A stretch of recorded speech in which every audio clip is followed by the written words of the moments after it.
telah menceritakan kepada kami Hafs bin Umar berkata, telah menceritakan kepada kami Syu'bah dari Qatadah dari Anas bin Malik bahwa Nabi sallallahu alaihi wasallam, Abu Bakar dan Umar radhiyallahu anhuma mereka memulai salat dengan membaca Alhamdulillahirabbil alamin.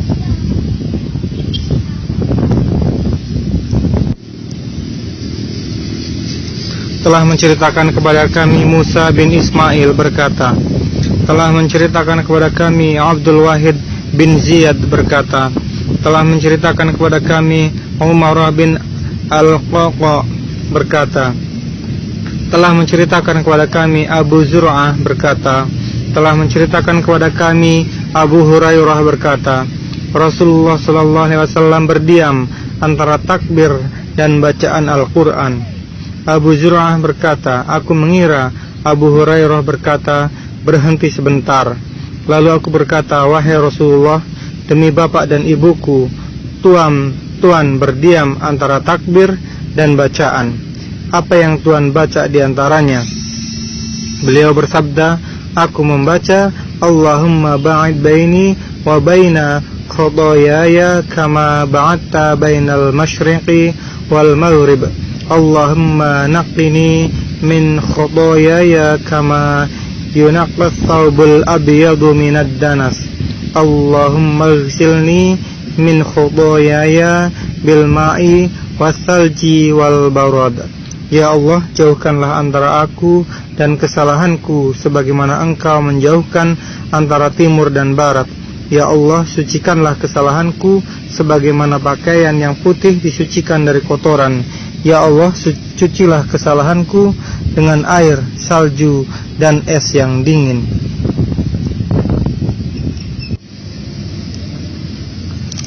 Telah menceritakan kepada kami Ibnu Abu Maryam berkata, telah mengabarkan kepada kami Nafi' bin Umar berkata, telah menceritakan kepadaku Ibnu Abu Mulaikah dari Asma binti Abu Bakar As-Siddiq bahwa Nabi SAW pernah mengerjakan sholat gerhana. Maka beliau berdiri dan dipanjangkan atau lama berdirinya. Kemudian rukuk, maka dipanjangkannya rukuk. Kemudian berdiri lagi dan dipanjangkan berdirinya. Kemudian rukuk, maka dipanjangkannya rukuk.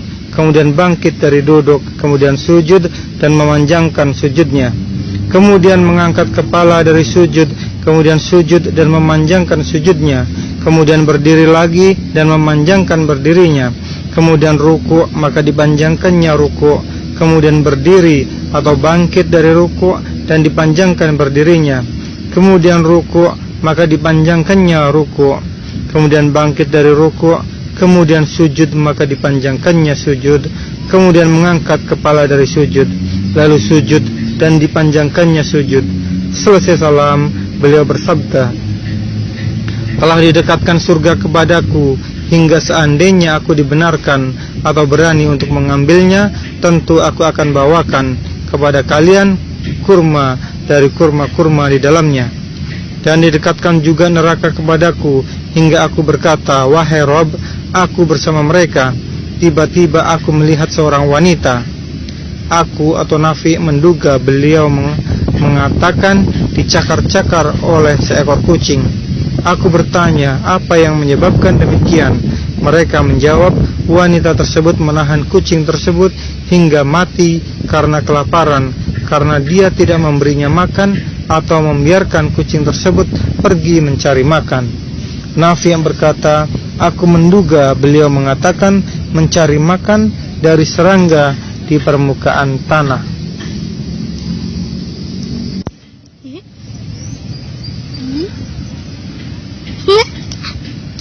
Telah menceritakan kepada kami Musa berkata, telah menceritakan kepada kami Abdul Wahid berkata, telah menceritakan kepada kami Al-A'mash dari Umarah dari Abu Ma'mar berkata, kami bertanya kepada Khabbab, apakah Rasulullah sallallahu alaihi wasallam membaca surah dalam salat zuhur dan asyar?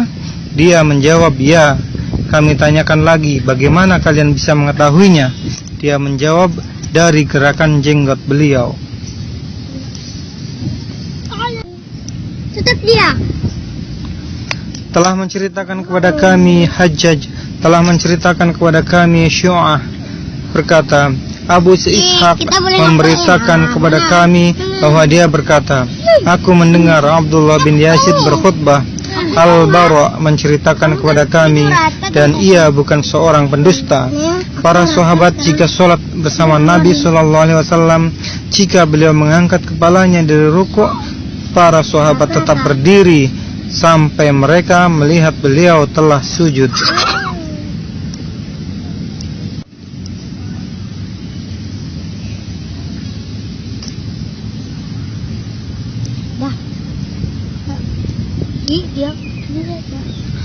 Telah menceritakan kepada kami Ismail berkata, telah menceritakan kepadaku Malik dari Zaid bin Aslam, dari Adha bin Yasar, dari Abdullah bin Abbas berkata, pernah terjadi gerhana matahari pada zaman Rasulullah SAW. Kemudian beliau melaksanakan sholat gerhana. Orang-orang berkata, wahai Rasulullah, kami lihat Tuhan mengambil sesuatu saat di posisimu, lalu Tuhan mundur kembali. Beliau menjawab, aku diperlihatkan surga, lalu aku diberikan setandan anggur. Jika aku mengambilnya, niscaya kalian akan memakannya, yang akan mengakibatkan terabaikannya urusan dunia.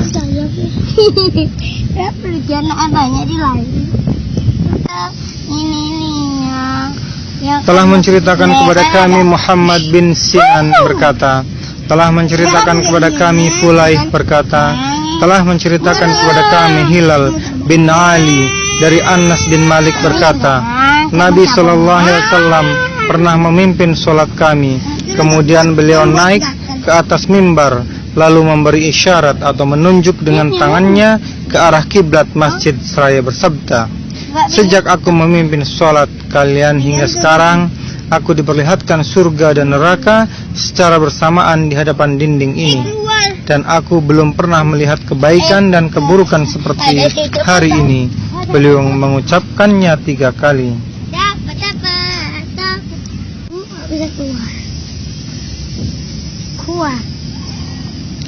Telah menceritakan kepada kami Ali bin Abdullah berkata, telah mengabarkan kepada kami Yahya bin Sa'id berkata, telah menceritakan kepada kami Ibnu Abu Arubah berkata, telah menceritakan kepada kami Qatadah bahwa Anas bin Malik, ia menceritakan kepada mereka, ia berkata, Nabi SAW bersabda, kenapa orang-orang mengarahkan pandangan mereka ke langit ketika mereka sedang sholat?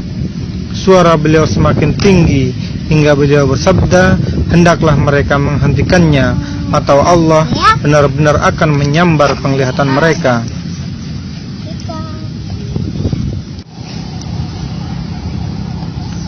Telah menceritakan kepada kami Musaddad berkata, telah menceritakan kepada kami Abu al-Ahwash berkata, telah menceritakan kepada kami Ash'ad bin Sulaim dari bapaknya, dari Masruq, dari Aisyah berkata, aku bertanya kepada Rasulullah SAW tentang menoleh dalam sholat, maka beliau bersabda, itu adalah sambaran yang sangat cepat yang dilakukan oleh setan terhadap sholatnya hamba.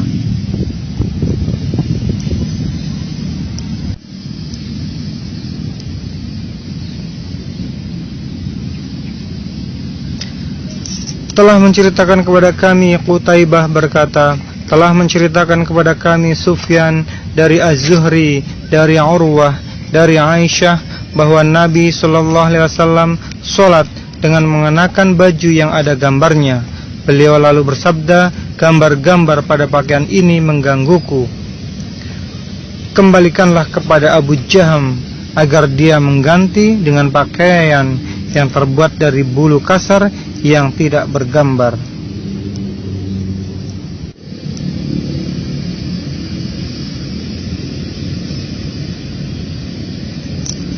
Telah menceritakan kepada kami Qutaibah bin Sa'id berkata, telah mengabarkan kepada kami Laith dari Nafi' dari Ibnu Umar bahwa dia berkata, Nabi SAW melihat ludah di dinding arah kiblat masjid. Saat itu beliau sedang sholat di hadapan orang banyak. Beliau kemudian menggosoknya seraya mengatakan, sesungguhnya seseorang dari ketika berdiri sholat dia sedang berhadapan dengan Allah, maka itu janganlah dia meludah ke arah depannya ketika dia sedang sholat. Hadis ini dikuatkan oleh Musa bin Uqbah dan Ibnu Abu Rawad dari Nafi'.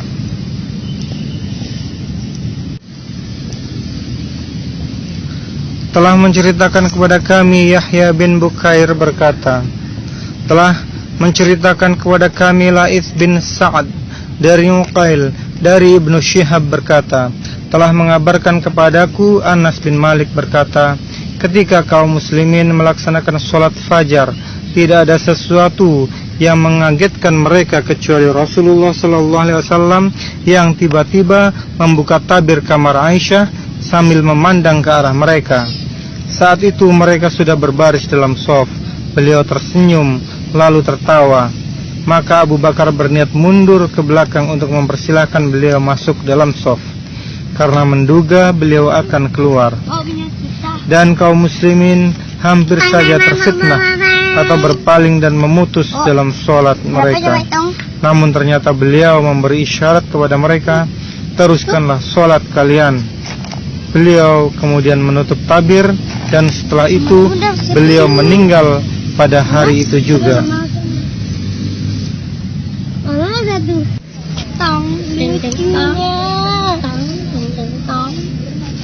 Ingat ada kelucuan namanya. Telah menceritakan kepada kami Musa berkata, telah menceritakan kepada kami Abu Awanah berkata, telah menceritakan kepada kami Abdul Malik bin Umair dari Jabir bin Samurah berkata, penduduk Kufah mengadukan Sa'ad bin Abu Waqqas kepada Umar, maka Umar menggantikannya dengan Ammar. Mereka mengadukan Sa'ad karena dianggap tidak baik dalam sholatnya. Maka Sa'ad dikirim kepada Umar dan ditanya, wahai Abu Ishaq, penduduk Kufah menganggap kamu tidak baik dalam sholat. Abu Ishaq menjawab, demi Allah, aku memimpin sholat mereka sebagaimana sholatnya Rasulullah SAW. Tidaklah aku mengurangi sedikit pun dalam melaksanakan sholat Aisyah bersama mereka. Aku memanjangkan bacaan pada 2 rakaat pertama, dan aku pendekkan pada 2 rakaat yang akhir.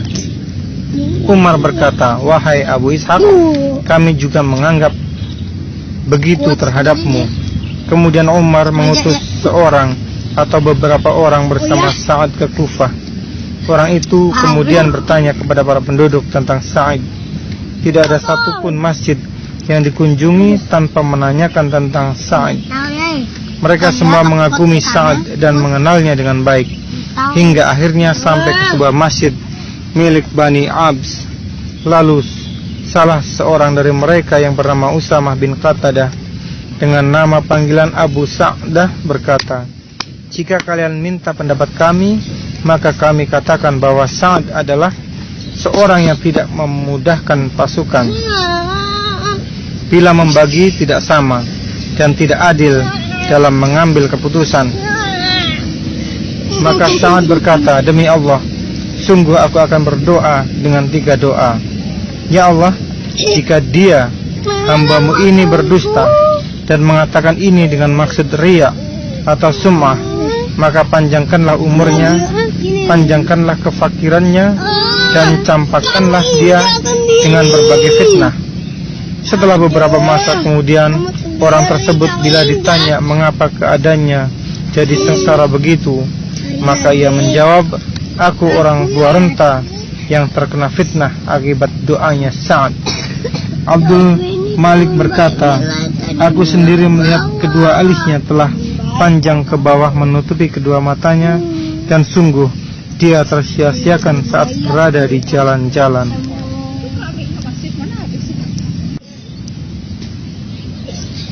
Telah menceritakan kepada kami Ali bin Abdullah berkata, telah menceritakan kepada kami Sufyan berkata, telah menceritakan kepada kami Az-Zuhri dari Mahmud bin Ar-Rabi dari Ubadah bin As-Samit bahwa Rasulullah SAW bersabda, tidak ada sholat bagi yang tidak membaca Fatihatul Kitab atau Al-Fatihah.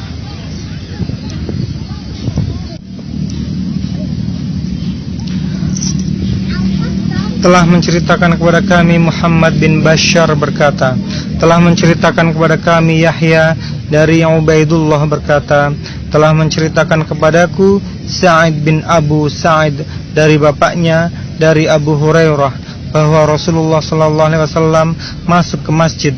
Lalu ada juga seorang laki-laki masuk masjid dan langsung sholat, kemudian memberi salam kepada Nabi SAW. Beliau menjawab dan berkata kepadanya, kembalilah dan ulangi sholatmu, karena kamu belum sholat. Maka orang itu mengulangi sholatnya seperti yang dilakukannya pertama tadi, kemudian datang menghadap kepada Nabi SAW dan memberi salam. Namun beliau kembali berkata, kembalilah dan ulangi sholatmu, karena kamu belum sholat. Beliau memerintahkan orang ini sampai 3 kali, hingga akhirnya laki-laki tersebut berkata, demi zat yang mengutus Tuhan dengan hak, aku tidak bisa melakukan yang lebih baik dari itu, maka ajarkanlah aku. Beliau lantas berkata, jika kamu berdiri untuk sholat, maka mulailah dengan takbir, lalu bacalah apa yang mudah buatmu dari Al-Quran, kemudian rukuklah sampai benar-benar rukuk dengan tumakninah atau tenang. Lalu bangkitlah dari rukuk hingga kamu berdiri tegak, lalu sujudlah sampai hingga benar-benar tumakninah. Lalu angkat kepalamu untuk duduk hingga benar-benar duduk dengan tumakninah. Maka lakukanlah dengan cara seperti itu dalam seluruh sholat atau rakaatmu.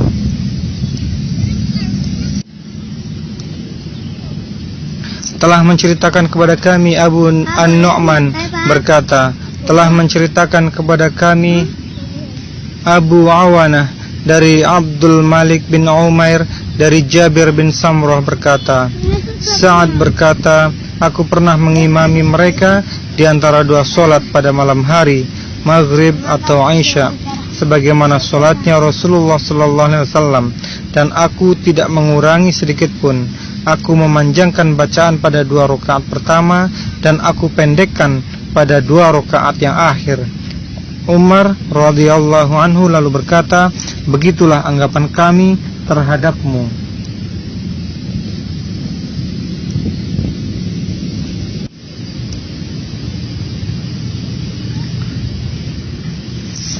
Telah menceritakan kepada kami Abu Nuaim berkata, telah menceritakan kepada kami Syaiban dari Yahya dari Abdullah bin Abu Qatadah dari bapaknya berkata, Rasulullah SAW pada 2 rakaat pertama dalam sholat zuhur membaca Al-Fatihah dan 2 surah. Beliau memanjangkan rakaat pertama dan memendekkan pada rakaat kedua, dan terkadang beliau memperdengarkan bacaannya. Dalam sholat Asyar beliau membaca Al-Fatihah dan 2 surah dan memanjangkan pada rakaat yang pertama. Demikian pula dalam sholat subuh beliau memanjangkan bacaan pada rakaat pertama dan memendekkan pada rakaat kedua.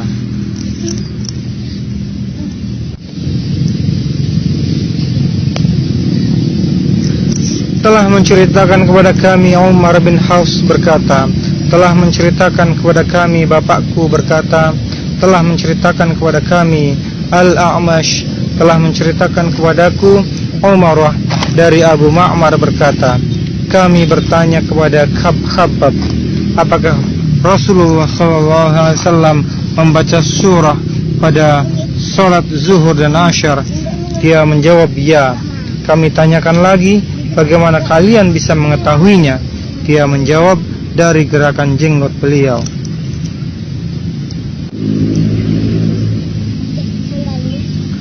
Telah menceritakan kepada kami Muhammad bin Yusuf berkata, telah menceritakan kepada kami Sufyan dari Al-A'mash dari Umarah dari Abu Ma'mar berkata, aku bertanya kepada Khabbab bin Al-Arat, apakah Rasulullah SAW membaca surah dalam salat zuhur dan asyar? Dia menjawab, ya. Kami tanyakan lagi, bagaimana kalian bisa mengetahui bacaan beliau? Dia menjawab, dari gerakan jenggot beliau.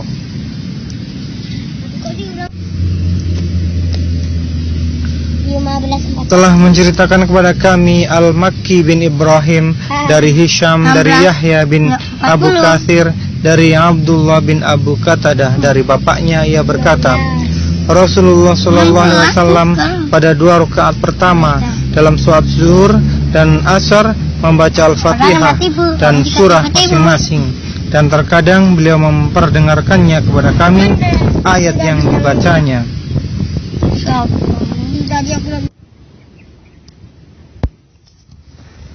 Telah menceritakan kepada kami Abdullah bin Yusuf berkata, telah mengabarkan kepada kami Malik dari Ibnu Syihab dari Ubaidullah bin Abdullah bin Utbah dari Ibnu Abbas radhiyallahu anhu. Dia mengatakan bahwa Ummu Al-Fadl pernah mendengarnya membaca wal mursalati urfa.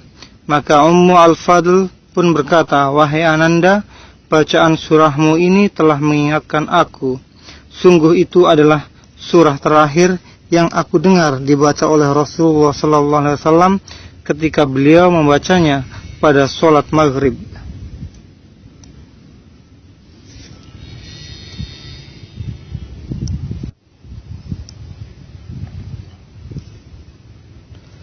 Telah menceritakan kepada kami Abu Ashim dari Ibnu Juraij dari Ibnu Abu Mulaikah dari Urwah bin Az-Zubair dari Marwan bin Al-Hakam berkata, Zaid bin Thabit berkata kepadaku, kenapa kamu dalam sholat maghrib membaca surah-surah yang pendek?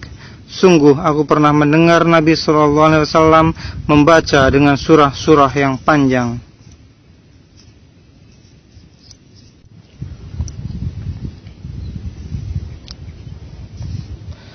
Telah menceritakan kepada kami Abdullah bin Yusuf berkata, telah mengabarkan kepada kami Malik dari Ibnu Syihab dari Muhammad bin Jubair bin Mut'im dari bapaknya berkata, aku pernah mendengar Rasulullah SAW dalam sholat maghrib membaca At-Tur.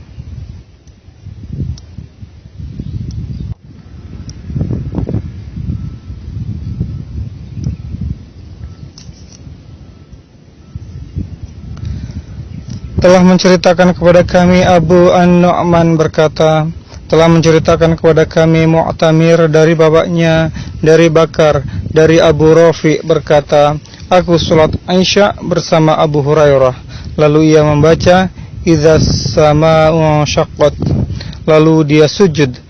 Maka hal itu kemudian aku tanyakan kepadanya, maka dia menjawab, aku pernah sujud bersama di belakang Abu Al-Qasim atau Nabi SAW dalam ayat tersebut, dan aku akan selalu sujud di dalamnya hingga aku berjumpa dengannya.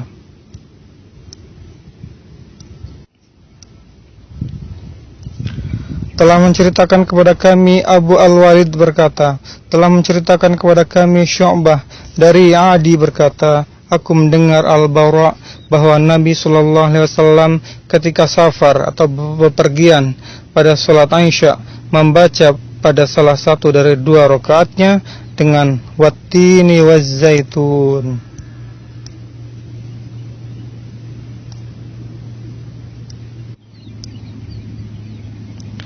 Telah menceritakan kepada kami Musaddad berkata, telah menceritakan kepada kami Yazid bin Zura'i berkata, telah menceritakan kepadaku At-Taimi dari Bakar dari Abu Rafi' berkata, aku sholat Isya bersama Abu Hurairah, lalu ia membaca Idza sama'u syaqqat, lalu ia sujud. Maka aku pun bertanya kepadanya, kenapa melakukan hal tersebut? Dia lantas menjawab, aku pernah sujud di belakang Abu Al-Qasim atau Nabi SAW setelah membaca surah tersebut, dan aku akan selalu sujud di dalamnya hingga aku berjumpa dengannya.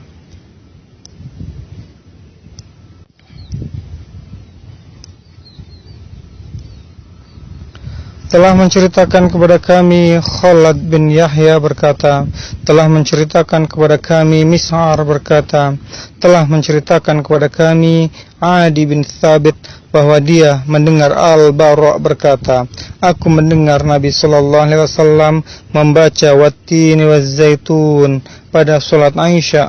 dan belum pernah aku mendengar seseorang yang suaranya atau bacaan lebih baik dari beliau.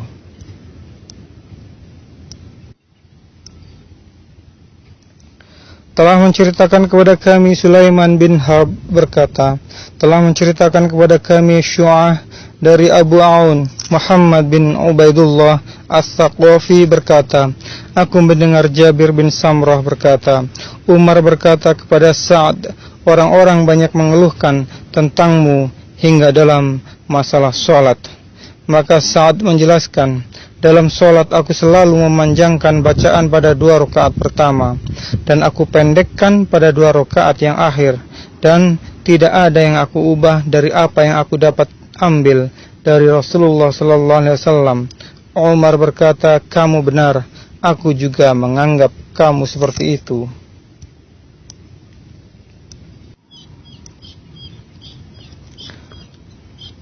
Telah menceritakan kepada kami Adam berkata, telah menceritakan kepada kami Syu'bah berkata, telah menceritakan kepada kami Sayyar bin Salamah berkata, aku dan bapakku datang menemui Abu Barzah al-Aslami. Lalu kami bertanya kepadanya tentang waktu-waktu sholat. Dia lalu berkata, Nabi SAW melaksanakan sholat zuhur ketika matahari sudah condong, sholat asyar saat seseorang kembali ke ujung kota Madinah sementara matahari masih panas, dan aku lupa apa yang dijelaskannya tentang sholat maghrib. Dan tidak jarang beliau mengakhirkan pelaksanaan sholat isya hingga sepertiga malam yang akhir. Beliau tidak menyukai tidur sebelum sholat isya dan mengobrol sesudahnya. Dan beliau melaksanakan sholat subuh pada waktu di mana bila sudah selesai, seseorang akan dapat mengenali siapa yang sholat di sampingnya. Beliau membaca surah dalam salat subuh pada kedua rakaatnya, atau salah satunya kira-kira 60 hingga 100 ayat.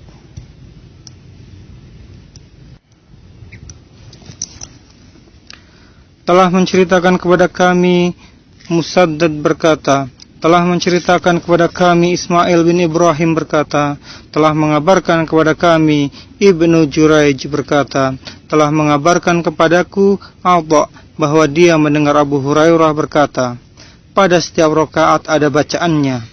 Apa yang Rasulullah SAW perdengarkan atau keraskan bacaannya kepada kami, maka kami pun akan perdengarkan kepada kalian. Dan apa yang beliau sembunyikan atau tidak mengeraskan bacaan kepada kami, maka kami pun tidak mengeraskannya kepada kalian. Jika kalian tidak tambah selain Al-Fatihah, maka itu sudah cukup. Namun bila kalian tambah setelahnya, itu lebih baik.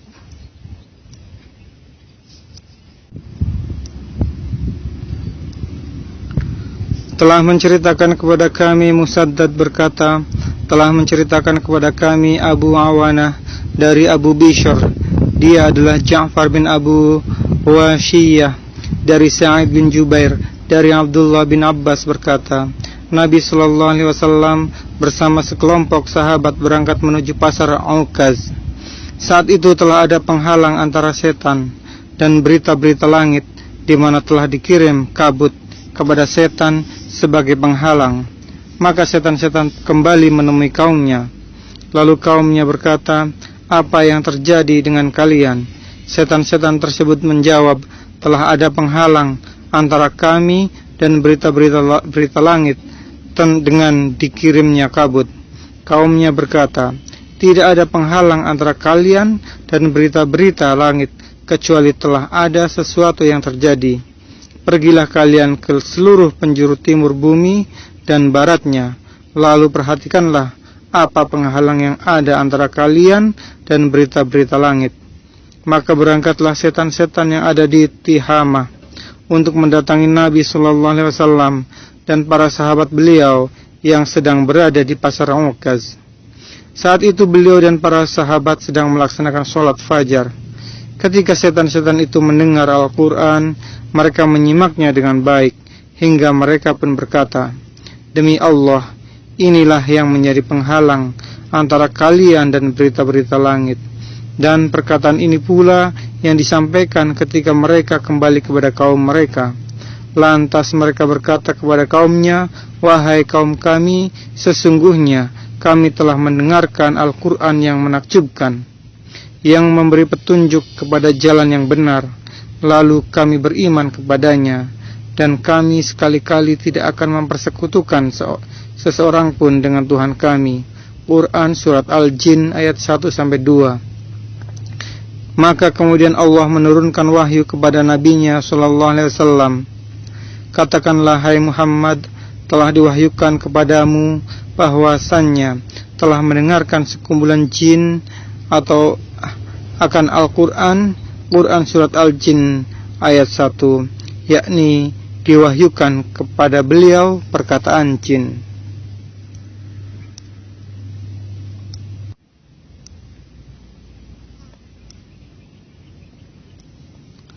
Telah menceritakan kepada kami Musaddad berkata, telah menceritakan kepada kami Ismail berkata, telah menceritakan kepada kami Ayyub dari Ikrimah dari Ibnu Abbas berkata, Nabi SAW membaca dengan suara dikeraskan sesuai apa yang diperintahkan, dan juga diam atau tidak mengeraskan sesuai apa yang diperintahkan. Dan tidaklah Rabbmu lupa. Quran Surat Maryam ayat 64. Sesungguhnya telah ada pada diri Rasulullah itu suri teladan yang baik bagimu. Quran Surat Al-Ahzab ayat 21.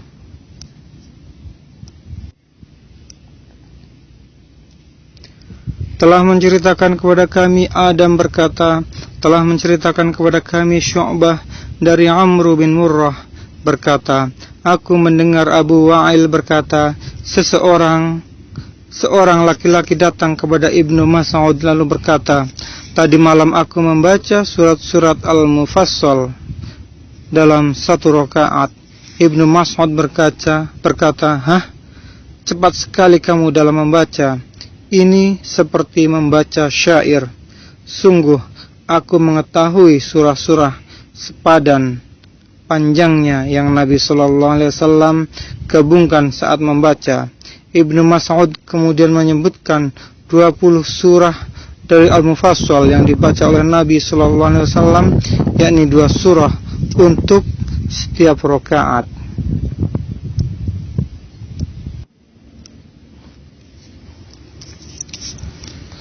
Telah menceritakan kepada kami Musa bin Ismail berkata, telah menceritakan kepada kami Hammam dari Yahya dari Abdullah bin Abu Qatadah dari bapaknya, bahwa Nabi SAW dalam salat zuhur membaca Al-Fatihah dan 2 surah pada 2 rakaat pertama, dan pada 2 rakaat akhir membaca Al-Fatihah. Yang terkadang ayat yang beliau baca terdengar, beliau memanjangkannya pada rakaat pertama, dan pada rakaat keduanya tidak sepanjang pada rakaat pertama.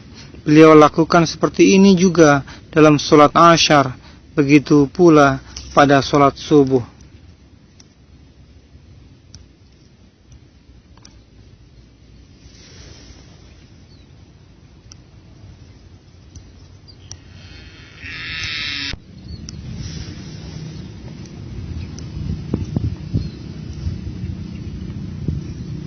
Telah menceritakan kepada kami Qutaibah bin Sa'id berkata, telah menceritakan kepada kami Jarir dari Al-A'mash dari Umarah bin Umair dari Abu Ma'mar. Aku bertanya kepada Khabbab, apakah Rasulullah SAW membaca surah dalam salat zuhur dan asyar? Dia menjawab, ya. Kami tanyakan lagi, bagaimana kamu bisa mengetahuinya? Dia menjawab, dari gerakan jenggot beliau.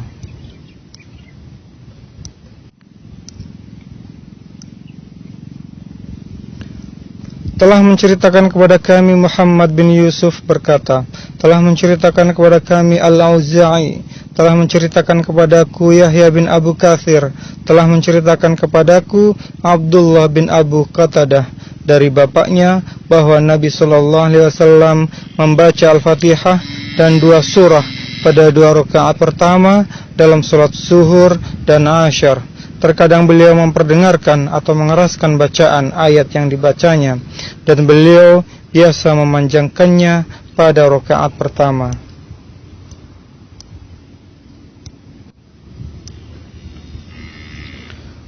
telah menceritakan kepada kami Abu Nuaim, telah menceritakan kepada kami Hisham dari Yahya bin Abu Kathir dari Abdullah bin Abu Qatadah dari bapaknya bahwa Nabi SAW dalam salat zuhur memanjangkan bacaan pada rakaat pertama dan memendekkannya pada rakaat kedua.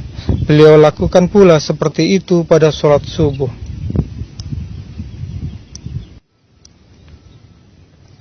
Telah menceritakan kepada kami Abdullah bin Yusuf berkata, telah mengabarkan kepada kami Malik dari Ibnu Syihab dari Sa'id bin Al-Musayyab dan Abu Salamah bin Abdurrahman bahwa keduanya mengabarkan kepadanya dari Abu Hurairah bahwa Nabi SAW bersabda, jika imam membaca amin maka bacalah amin, karena barang siapa bacaan aminnya bersamaan dengan bacaan malaikat maka dosanya yang telah lalu akan diampuni.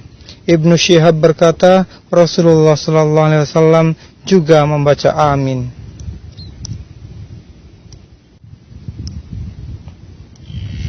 Telah menceritakan kepada kami Abdullah bin Yusuf berkata, telah mengabarkan kepada kami Malik dari Abu Az-Zinad dari Al-A'raj dari Abu Hurairah bahwa Rasulullah SAW bersabda, jika salah seorang dari kalian amin dan para malaikat yang ada di langit juga membaca amin, lalu bacaan salah satunya bersamaan dengan bacaan yang lain, maka dosanya yang telah lalu akan diampuni.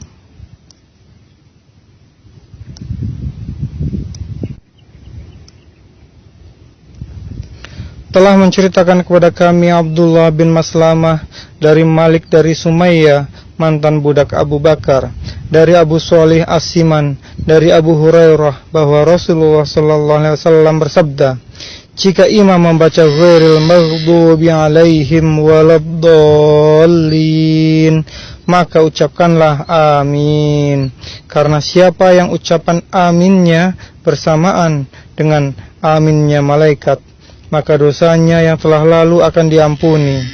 Hadis ini dikuatkan oleh Muhammad bin Amru dari Abu Salamah dari Abu Hurairah dari Nabi SAW dan Nuaim al-Mujmir dari Abu Hurairah.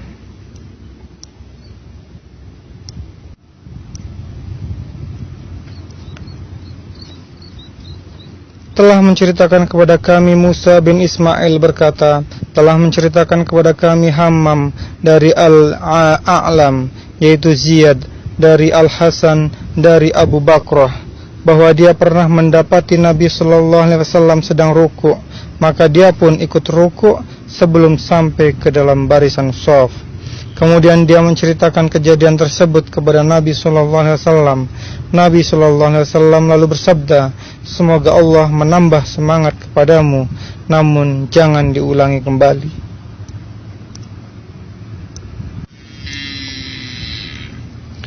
Telah menceritakan kepada kami Ishaq al-Wasiti berkata, telah menceritakan kepada kami Khalid dari Al-Jurairi dari Abu Al-A'la dari Mutarrif dari Imran bin Husain berkata, dia sholat bersama Ali radhiyallahu anhu di Basrah. Lalu ia berkata, orang ini mengingatkan kami tentang sholat yang kami lakukan bersama Rasulullah SAW. Dia menyebutkan bahwa beliau bertakbir setiap mengangkat tangan dan setiap menurunkan tangan.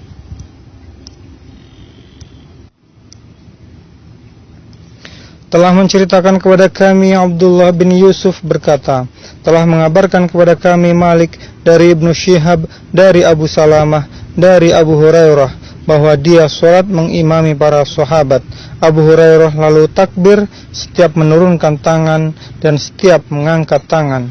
Selesai sholat ia berkata, sungguh aku adalah orang yang sholatnya paling mirip dengan Rasulullah SAW daripada kalian semua.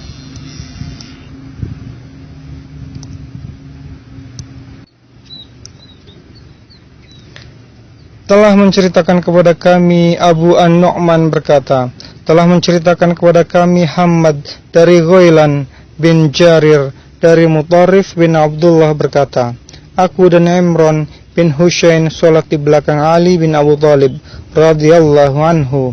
Ali bertakbir ketika sujud, ketika mengangkat kepalanya, dan ketika bangkit dari 2 rakaat menuju rakaat 3. Selesai, Imran bin Husain memegang tanganku seraya berkata, "Sungguh, dia telah mengingatkan aku tentang salatnya Muhammad SAW." Atau dia berkata, "Sungguh, dia telah salat bersama kami dengan salatnya Muhammad SAW."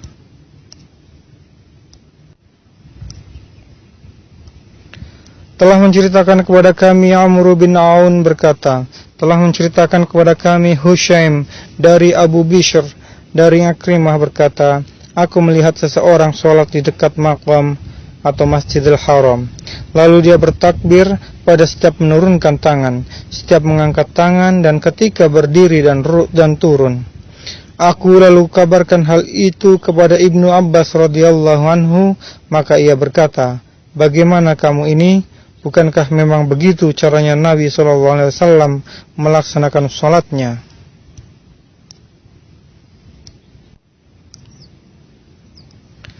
Telah menceritakan kepada kami Musa bin Ismail berkata, telah mengabarkan kepada kami Hammam dari Qatadah dari Ikrimah berkata, aku sholat di belakang seorang syekh di Makkah. Orang itu bertakbir sejumlah 22 kali. Lalu aku katakan kepada Ibnu Abbas, betapa bodohnya orang itu. Maka Ibnu Abbas pun berkata, celaka kamu. Sungguh dia telah mempraktikkan sunnah yang dicontohkan oleh Abu Al-Qasim SAW. Musa berkata, telah menceritakan kepada kami Abban, telah menceritakan kepada kami Qatadah, telah menceritakan kepada kami Ikrimah.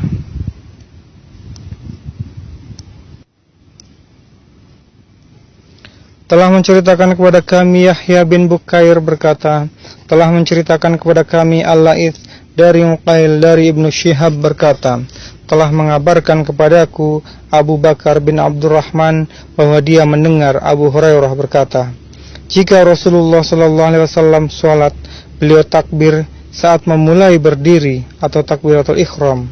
Kemudian ketika akan rukuk sambil membaca Sami'allahu liman hamidah, semoga Allah mendengar orang yang memujinya.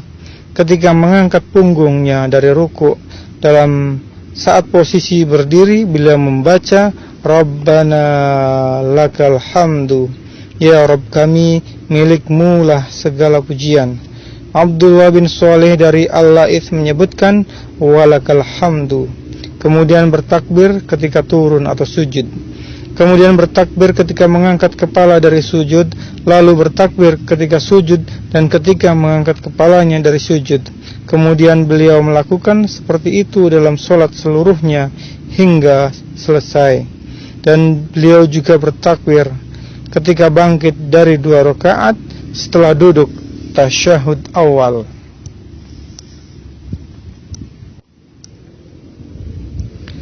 Telah menceritakan kepada kami Abu Al-Walid berkata, telah menceritakan kepada kami Syu'bah dari Abu Ya'fur berkata, aku mendengar Mush'ab bin Sa'ad berkata, aku sholat di samping ayahku, lalu aku rapatkan tanganku dan aku letakkan di atas pahaku. Maka ayahku pun melarangnya seraya berkata, kami pernah mengerjakan seperti itu lalu kami dilarang oleh Nabi SAW dan kami diperintahkan untuk meletakkan tangan kami pada lutut-lutut kami.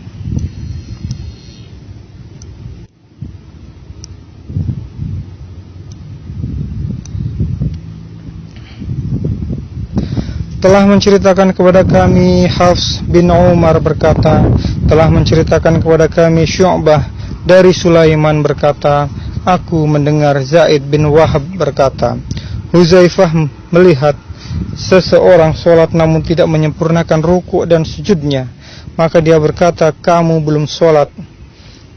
Seandainya kamu meninggal dunia, maka kamu mati dalam keadaan di luar fitrah atau agama. Padahal Allah telah menciptakan Muhammad SAW berada di atasnya.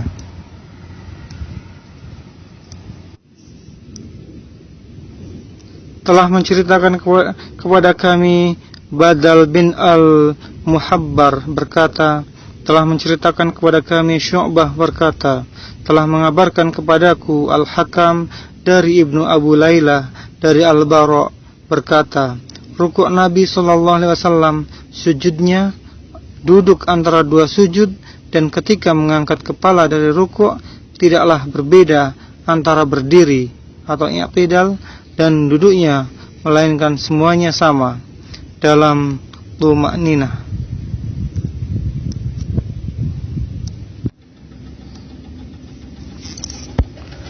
Telah menceritakan kepada kami Musaddad berkata, telah mengabarkan kepadaku Yahya bin Sa'id dari Ubaidullah berkata, telah menceritakan kepada kami Sa'id al-Maqburi dari bapaknya dari Abu Hurairah bahwa Nabi SAW masuk ke dalam masjid.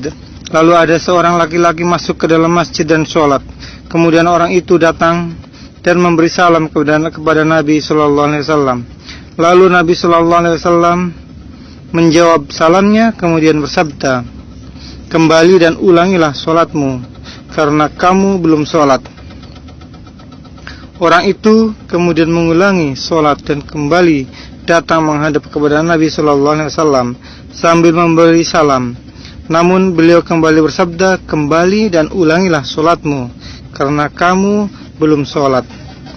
Beliau memerintahkan orang ini sampai 3 kali, dan akhirnya sehingga ia berkata, demi zat yang mengutus Tuhan dengan kebenaran, aku tidak bisa melakukan yang lebih baik dari itu, maka ajarilah aku.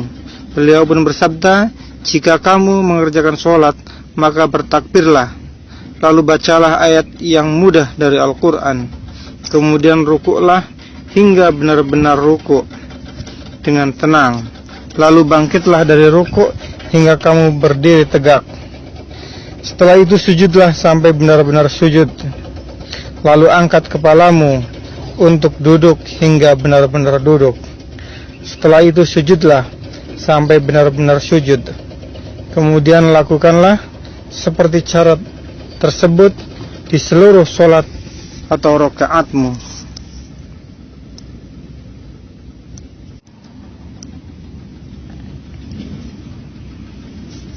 Telah menceritakan kepada kami Hafs bin Umar berkata, telah menceritakan kepada kami Syu'bah dari Mansyur, dari Abu Abduha, dari Masruq, dari Aisyah, ia berkata, Nabi SAW membaca doa dalam rukuk dan sujudnya dengan bacaan Subhanakallahumma Rabbana wa bihamdika Allahumma ighfirli. Maha suci Engkau, wahai Tuhan kami, segala pujian bagimu, ya Allah, ampunilah aku.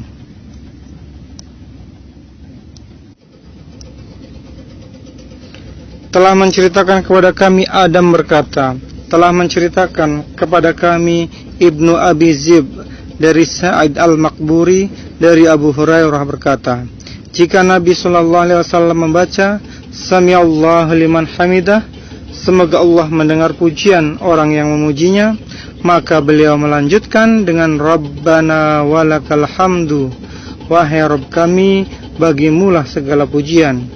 Jika Nabi SAW rukuk dan mengangkat kepalanya dari sujud, beliau bertakbir.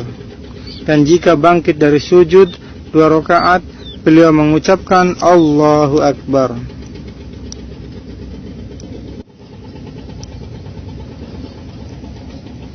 Telah menceritakan kepada kami Abdullah bin Yusuf berkata, telah mengabarkan kepada kami Malik dari Sumayyah, dari Abu Shalih, dari Abu Hurairah, bahwa Rasulullah SAW bersabda, jika imam mengucapkan Sami'allahu liman hamidah, semoga Allah mendengar pujian orang yang memujinya, maka ucapkanlah Allahumma Rabbana lakal hamdu, wahai Rabb kami, bagimulah segala pujian.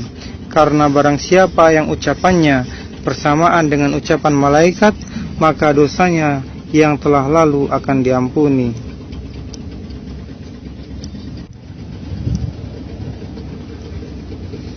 Telah menceritakan kepada kami Mu'az bin Fadlah berkata, telah menceritakan kepada kami Hisham dari Yahya, dari Abu Salamah, dari Abu Hurairah berkata, Aku akan contohkan sholatnya Nabi SAW. Abu Hurairah radhiyallahu anhu membaca doa qunut pada rakaat terakhir dalam sholat zuhur, sholat Aisyah, dan sholat subuh setelah mengucapkan Sami Allahu liman hamidah. Semoga Allah mendengar pujian orang yang memujinya. Maka dia mendoakan kaum mukminin dan melaknat orang-orang kafir.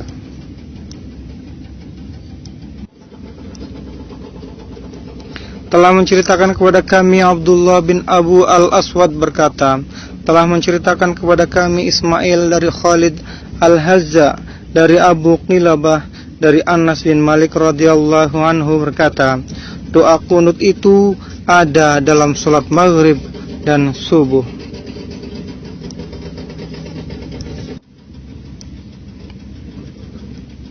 Telah menceritakan kepada kami Abdullah bin Maslamah dari Malik dari Nuaim bin Abdullah al-Mujmir dari Ali bin Yahya bin Khalid az-Zuraqi dari bapaknya dari Rifa'ah bin Rafi az-Zuraqi berkata, pada suatu hari kami sholat di belakang Nabi SAW. Ketika mengangkat kepalanya dari ruku', beliau mengucapkan Sami Allahu liman hamidah. Semoga Allah mendengar pujian orang yang memujinya. Kemudian ada seorang laki-laki yang berada di belakang beliau membaca Rabbana walakal hamdu hamdan katsiran thayyiban mubarakan fihi. Wahai Tuhan kami, bagimu segala pujian, aku memujimu dengan pujian yang banyak, yang baik dan penuh berkah. Selesai sholat beliau bertanya, siapa orang yang membaca kalimat tadi? Orang itu menjawab, saya. Beliau bersabda, aku melihat lebih dari 30 malaikat berebut siapa di antara mereka yang lebih dahulu untuk menuliskan kalimat tersebut.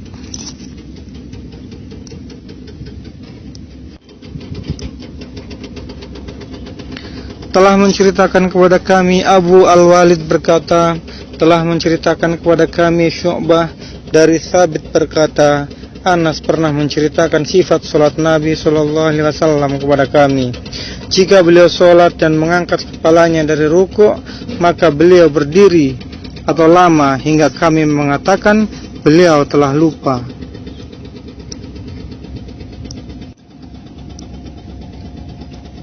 Telah menceritakan kepada kami Abu Al-Walid berkata, telah menceritakan kepada kami Syu'bah dari Al-Hakam dari Ibnu Abu Layla dari Al-Bara' berkata, rukuknya Nabi SAW, sujudnya, dan ketika mengangkat kepala dari rukuk serta duduk antara dua sujud, semuanya hampir sama atau lama dan tumakninah.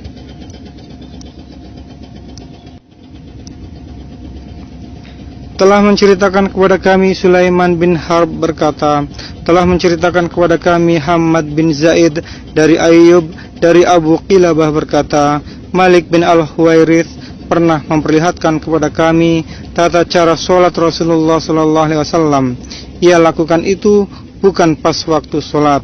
Dia lalu berdiri hingga dengan tumakninah, lalu rukuk dengan tumakninah, lalu mengangkat kepalanya dan berdiam diri sejenak. Kemudian dia berkata, guru atau syekh kami ini Abu Buraid pernah sholat memimpin kami. Jika Abu Buraid mengangkat kepalanya dari sujud yang akhir, maka dia duduk dengan lurus sejenak, lalu bangkit berdiri.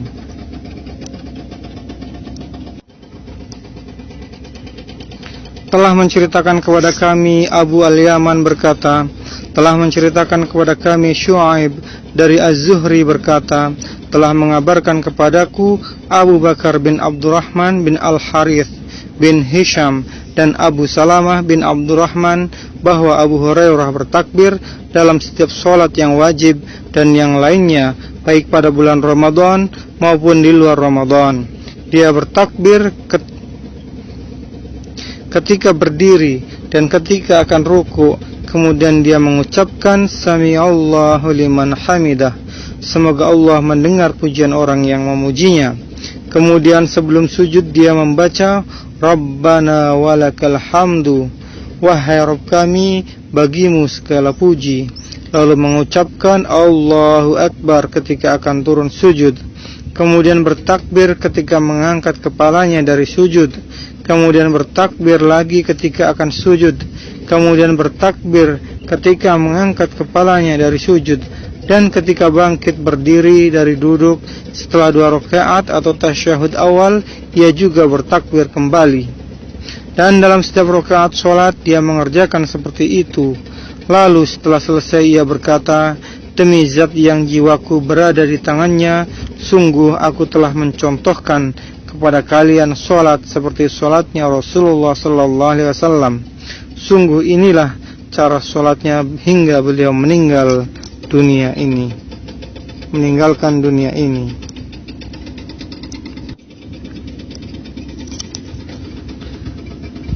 Masih dari jalur periwayatan yang sama dengan hadis sebelumnya, keduanya berkata, Abu Hurairah radhiyallahu anhu berkata, Rasulullah sallallahu alaihi wasallam ketika mengangkat kepalanya dari duduk sambil mengucapkan Sami'allahu liman hamidah, Rabbana walakal hamdu, semoga Allah mendengar pujian orang yang memujinya.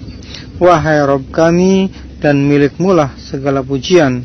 Kemudian beliau berdoa, Ya Allah, selamatkanlah Al-Walid bin Al-Walid, Salamah bin Hisham, Ayyash bin Abu Rabi'ah, orang-orang lemah dari kaum mukminin. Ya Allah, timpakanlah kerasnya siksamu kepada Mudhar, dan jadikanlah siksamu untuk mereka berupa paceklik seperti paceklik yang terjadi pada zaman Nabi Yusuf. Pada waktu itu orang-orang penduduk Masyrik menyelisih atau menentang Mudhar.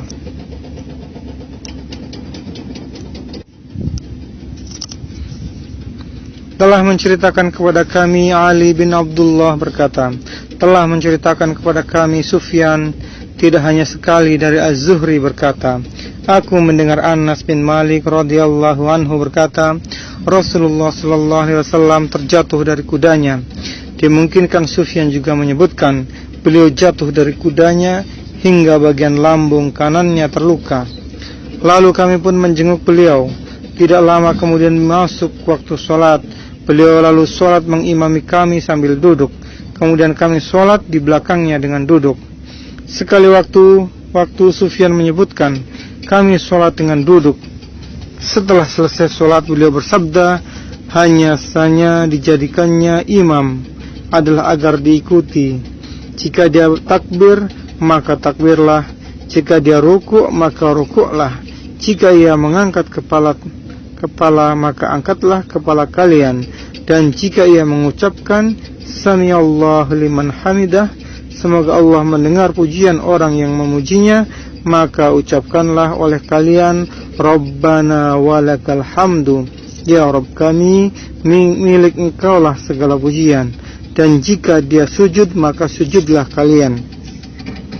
Sufyan berkata, apakah begitu yang dibawa oleh Ma'mar? Aku jawab, ya. Lalu Sufyan berkata, sungguh dia telah menjaga atau memelihara masalah ini. Az-Zuhri berkata, segala puji bagi engkau ya Allah. Sungguh aku masih ingat bahwa beliau terhempas pada bagian kanan lambungnya. Setelah kami berpisah dari Az-Zuhri, Ibnu Jurayj berkata, saat itu aku ada di sisi beliau, lalu terjatuhlah beliau pada lambung bagian kanannya.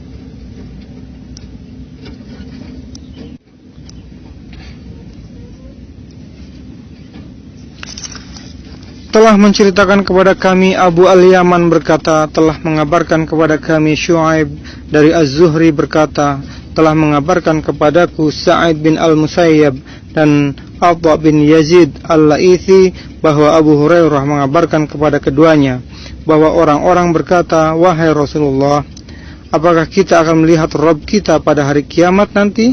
Beliau menjawab, apakah kalian dapat membantah bahwa kalian dapat melihat bulan pada malam purnama bila tidak ada awan yang menghalanginya? Mereka menjawab, tidak wahai Rasulullah. Beliau bertanya lagi, apakah kalian dapat membantah bahwa kalian dapat melihat matahari bila tidak ada awan yang menghalanginya? Mereka menjawab, tidak. Beliau lantas bersabda, sungguh kalian akan dapat melihatnya. Seperti itu juga manusia akan dikumpulkan pada hari kiamat.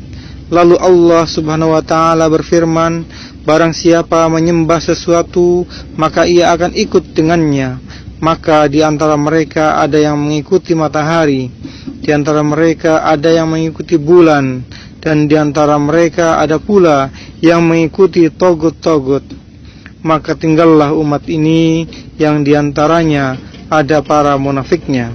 Maka Allah mendatangi mereka dan lalu berfirman, aku adalah Rabb kalian. Mereka berkata, inilah tempat kedudukan kami hingga datang Rabb kami. Apabila Rabb kami telah datang, pasti kami mengenalnya.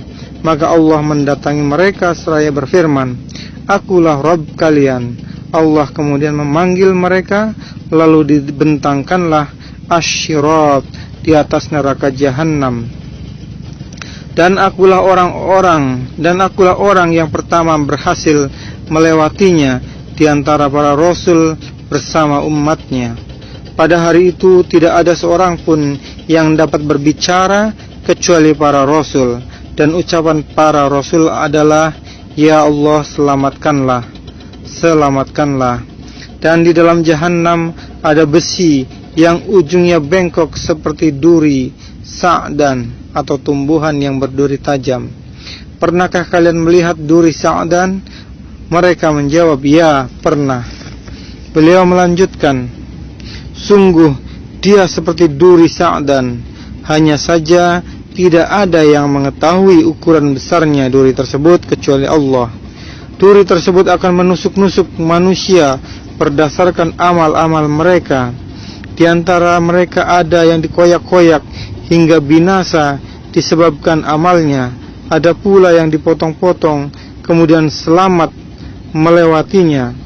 Hingga apabila Allah berkehendak memberikan rahmatnya bagi siapa yang dikehendakinya dari penghuni neraka, maka Allah memerintahkan malaikat untuk mengeluarkan siapa saja yang pernah menyembah Allah. Maka para malaikat mengeluarkan mereka yang mereka dikenal berdasarkan tanda bekas-bekas sujud atau atharus sujud. Dan Allah telah mengharamkan kepada neraka untuk memakan atau membakar atharus sujud. Lalu keluarlah mereka dari neraka. Setiap anak keturunan Adam akan dibakar oleh neraka kecuali mereka yang memiliki atharus sujud. Maka mereka keluar dalam keadaan sudah hangus, terbakar atau gosong. Lalu mereka disiram dengan air kehidupan, kemudian jadilah mereka tumbuh seperti tumbuhnya benih di tepian aliran sungai. Setelah itu selesailah Allah memutuskan perkara di antara hamba-hambanya, dan yang tinggal hanyalah seorang yang berada antara surga dan neraka, dan dia adalah orang terakhir yang memasuki surga di antara penghuni neraka yang berhak memasukinya. Dia sedang menghadapkan wajahnya ke neraka seraya berkata, ya Rabb, palingkanlah wajahku dari neraka. Sungguh anginnya neraka telah meracuni aku dan baranya telah memanggang aku. Lalu Allah berfirman, apakah seandainya kamu diberi kesempatan kali yang lain, kamu tidak akan meminta yang lain lagi? Orang itu menjawab, tidak, demi kemuliaan-Mu ya Allah. Maka Allah memberikan kepadanya janji dan ikatan perjanjian sesuai apa yang dikehendaki orang tersebut. Kemudian Allah memalingkan wajah orang tersebut dari neraka. Maka ketika wajahnya dihadapkan kepada surga, dia melihat taman-taman dan keindahan surga, lalu terdiam dengan tertegun sesuai apa yang Allah kehendaki. Kemudian orang itu berkata, ya Rabb, dekatkan aku ke pintu surga. Allah Azza wa Jalla berfirman, bukankah kamu telah berjanji dan mengikat perjanjian untuk tidak meminta sesuatu setelah permintaan kamu sebelumnya? Orang itu menjawab, ya Rabb, aku tidak mau menjadi ciptaanmu yang paling celaka. Allah kembali bertanya, Apakah kamu bila telah diberikan permintaanmu sekarang ini, nantinya kamu tidak akan meminta yang lain lagi?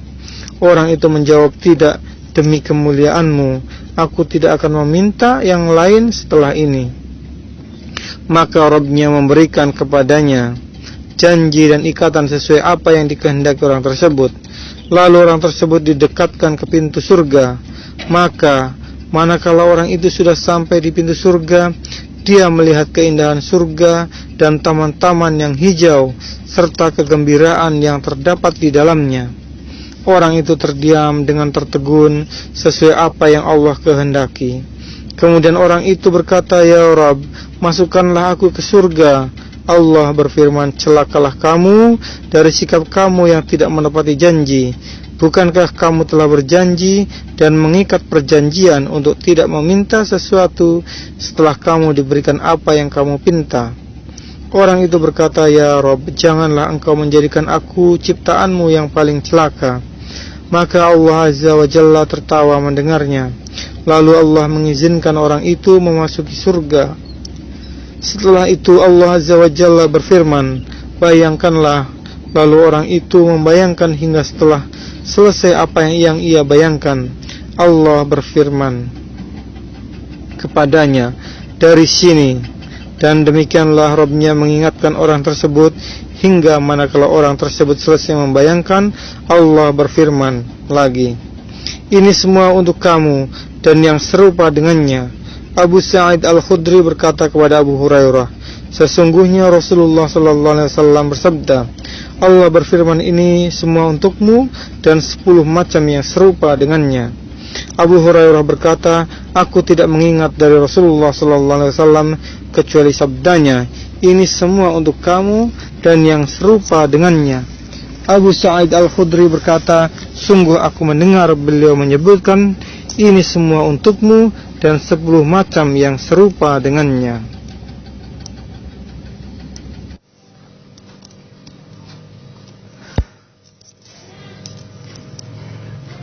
Telah mengabarkan kepada kami Yahya bin Bukair berkata, telah menceritakan kepadaku Bakar bin Mudhar dari Ja'far, dari Ibnu Hurmuz, dari Abdullah bin Malik bin Buhainah, bahwa jika Nabi SAW melaksanakan sholat, beliau membentangkan kedua lengannya hingga tampak putih ketiaknya.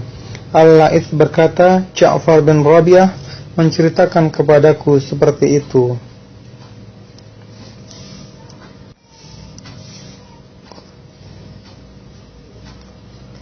Telah menceritakan kepada kami As-Salt bin Muhammad berkata, telah menceritakan kepada kami Mahdi bin Maimun dari Wasil, dari Abu Wa'il, dari Huzaifah, bahwa dia melihat seorang laki-laki sholat namun tidak menyempurnakan rukuk dan sujudnya. Setelah laki-laki tersebut selesai dari sholatnya, Huzaifah berkata kepadanya, kamu belumlah sholat. Abu Wali berkata, menurutku ia mengatakan, seandainya engkau mati, maka engkau mati bukan di atas sunnah Muhammad SAW.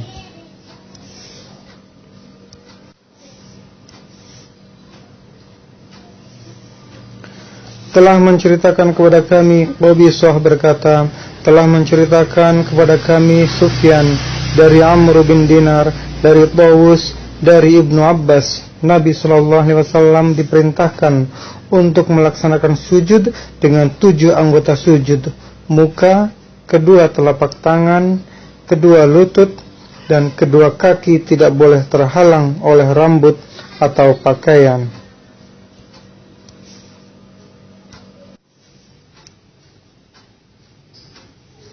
Telah menceritakan kepada kami Muslim bin Ibrahim berkata, telah menceritakan kepada kami Syu'bah dari Amru, dari Tawus, dari Ibnu Abbas radhiyallahu anhuma, dari Nabi SAW, beliau bersabda, kami diperintahkan untuk melaksanakan sujud dengan 7 tulang atau anggota sujud, dan dilarang menahan rambut atau pakaian sehingga menghalangi anggota sujud.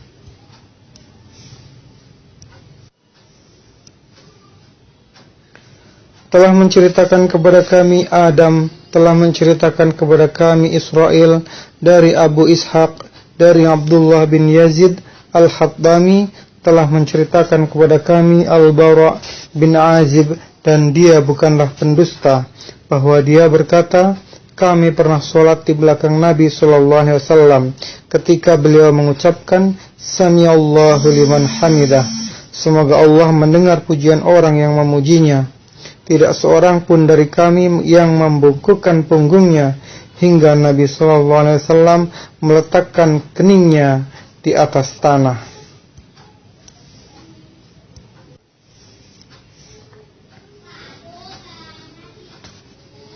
Telah menceritakan kepada kami Mu'alla bin Asad berkata, telah menceritakan kepada kami Wahid dari Abdullah bin Tawus dari bapaknya dari Ibnu Abbas radhiyallahu anhu, ia berkata, Nabi SAW bersabda, aku diperintahkan untuk melaksanakan sujud dengan 7 tulang atau anggota sujud. Kening, beliau lantas memberi isyarat dengan tangannya menunjuk hidung, kedua telapak tangan, kedua lutut dan ujung jari dari kedua kaki, dan tidak boleh menahan rambut atau pakaian sehingga menghalangi anggota sujud.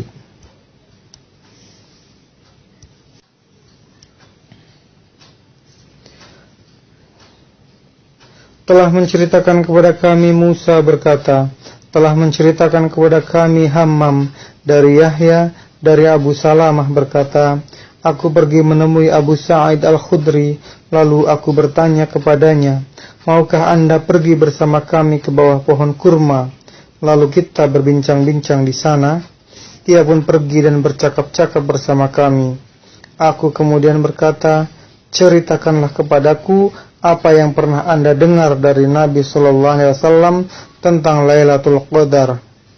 Dia lalu menjelaskan, Rasulullah SAW melaksanakan i'tikaf pada 10 malam yang awal dari Ramadan, dan kami juga ikut beriktikaf bersama beliau. Lalu datanglah malaikat Jibril berkata, sesungguhnya apa yang kamu cari ada di depan kamu, atau pada malam berikutnya. Maka beliau beriktikaf pada 10 malam pertengahannya, dan kami pun ikut beriktikaf bersama beliau. Kemudian malaikat Jibril datang lagi dan berkata, sesungguhnya apa yang kamu cari ada di depan kamu, atau pada malam berikutnya. Maka Nabi SAW berdiri memberi khutbah kepada kami pada pagi hari di hari ke-20 dari bulan Ramadan. Sabdanya, barang siapa sudah beriktikaf bersama Nabi SAW, maka pulanglah, karena aku diperlihatkan atau dalam mimpi Lailatul Qadar, namun aku dilupakan waktunya yang pasti. Namun dia ada pada 10 malam-malam akhir dan pada malam yang ganjil. Sungguh aku melihat dalam mimpi bahwa aku sujud di atas tanah dan air yang becek. Pada masa itu atap masjid masih terbuat dari daun dan pelepah pohon kurma, dan kami tidak melihat sesuatu di atas langit hingga kemudian datang awan dan turunlah air hujan. Maka Nabi SAW sholat bersama kami hingga aku melihat sisa-sisa tanah dan air pada wajah dan ujung hidung Rasulullah SAW sebagai bukti kebenaran mimpi beliau.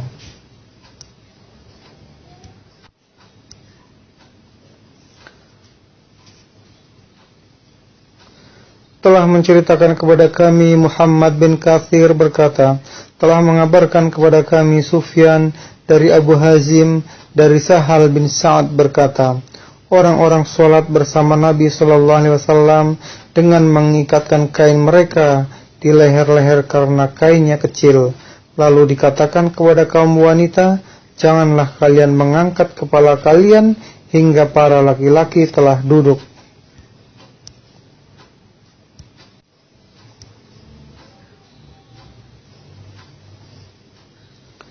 Telah menceritakan kepada kami Abu An-Nu'man berkata, telah menceritakan kepada kami Hammad, yaitu Ibnu Zaid dari Amru bin Dinar dari Tawus dari Ibnu Abbas berkata, Nabi SAW diperintahkan untuk melaksanakan sujud dengan 7 anggota sujud, tidak boleh mengumpulkan rambutnya atau pakaiannya sehingga menghalangi anggota sujud.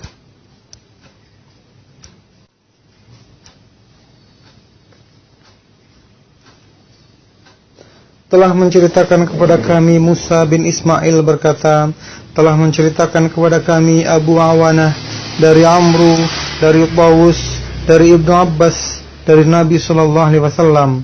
Beliau bersabda, aku diperintahkan untuk melaksanakan sujud dengan 7 anggota sujud dan dilarang mengumpulkan rambut atau pakaian sehingga menghalangi anggota sujud.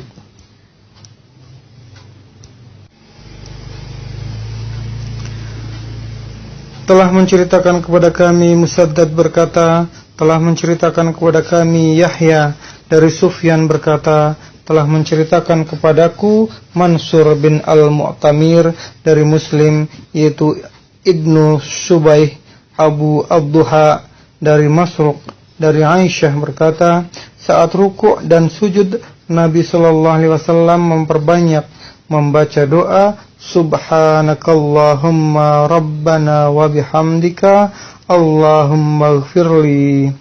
Maha suci Engkau wahai Tuhan kami, segala puji bagimu, ya Allah ampunilah aku, sebagai pengamalan perintah Al-Quran.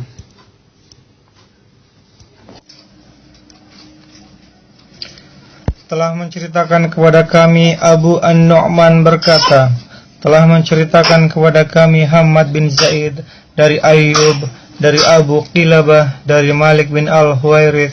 Ia berkata kepada para sahabatnya, maukah kalian aku sampaikan cara sholat Rasulullah SAW? Padahal saat itu bukan pada waktu sholat. Malik kemudian berdiri, lalu ruku' dan bertakbir, kemudian mengangkat kepalanya, lalu berdiri dan berdiam sejenak. Kemudian dia sujud, lalu mengangkat kepalanya, lalu duduk sejenak. Dia sholat seperti sholatnya Amr bin Salamah, guru kita ini. Ayyub berkata, dia mengerjakan sesuatu yang tidak pernah aku lihat orang-orang melakukannya. Dia duduk pada setiap akan berdiri ke rakaat ketiga dan keempat. Maka kami menemui Nabi SAW dan berdiam di sisi beliau. Beliau kemudian bersabda, jika kalian kembali kepada keluarga kalian, maka sholatlah dengan cara ini pada waktu begini, dan sholat ini pada waktu begini. Jika telah datang waktu sholat, maka hendaklah seseorang dari kalian azan, dan hendaklah yang mengimami sholat adalah yang paling tua di antara kalian.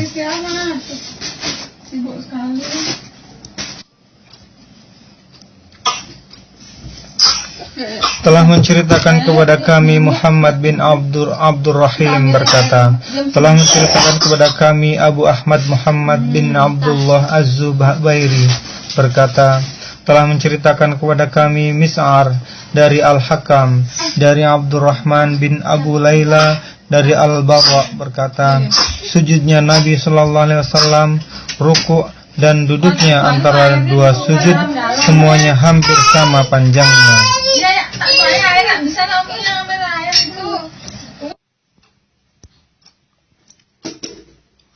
Telah menceritakan kepada kami Sulaiman bin Harb berkata, telah menceritakan kepada kami Hamad bin Zaid dari Thabit dari Anas bin Malik berkata, aku tidak akan segan-segan untuk mencontohkan kepada kalian cara sholat sebagaimana aku melihat Nabi SAW melaksanakan sholat bersama kami. Thabit berkata, Anas bin Malik mengerjakan sesuatu yang belum pernah aku melihat kalian mengerjakannya. Dia mengangkat kepala dari ruku lalu berdiri lama sekali hingga ada seseorang berkata, dia lupa. Dan jika duduk di antara 2 sujud, dia berdiam lama hingga ada seseorang berkata, dia lupa.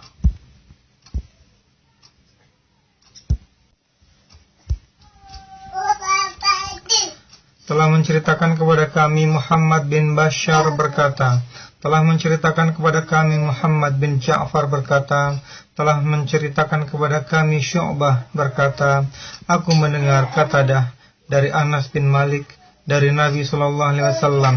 Beliau bersabda, seimbanglah kalian salam sujud, dan janganlah salah seorang dari kalian membentangkan kedua sikunya sebagaimana anjing membentangkan tangannya.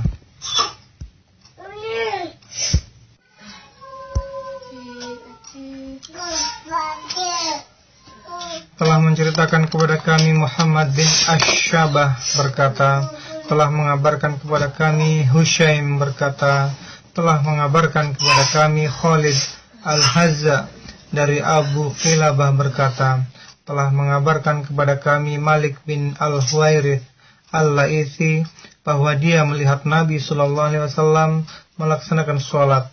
Jika sampai pada rakaat yang ganjil, maka beliau tidak bangkit berdiri hingga duduk sejenak.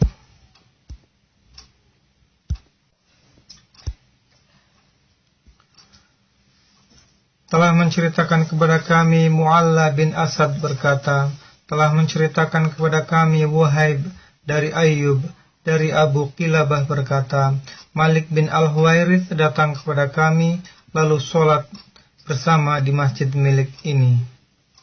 Kemudian berkata, aku bukan ingin melaksanakan sholat, tapi aku akan menerangkan kepada kalian bagaimana Nabi SAW melaksanakan sholat. Ayyub berkata, lalu aku bertanya kepada Abu Qilabah, bagaimana cara sholat dia? Abu Qilabah menjawab, seperti sholatnya guru atau syekh kita ini, yaitu Amr bin Salamah. Ayyub berkata, guru kita itu selalu menyempurnakan takbir, dan jika mengangkat kepalanya dari sujud, yang kedua dia duduk di atas tanah, kemudian baru berdiri.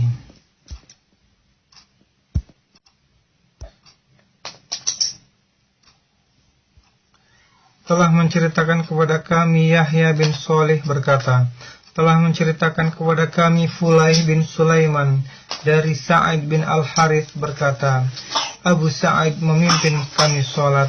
Dia lalu mengeraskan bacaan takbirnya ketika mengangkat kepala dari sujud, ketika mau sujud, ketika mengangkat kepala dari sujud, dan ketika bangkit berdiri dari rakaat kedua. Setelah itu ia berkata, begitulah aku melihat Rasulullah SAW.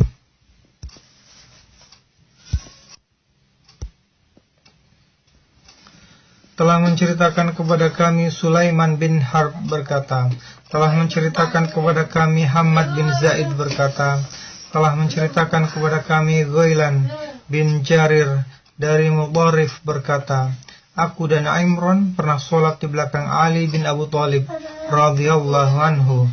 Jika sujud ia bertakbir, jika rukuk ia bertakbir, jika mengangkat kepala dari sujud ia bertakbir, jika bangkit berdiri dari rakaat ia juga bertakbir.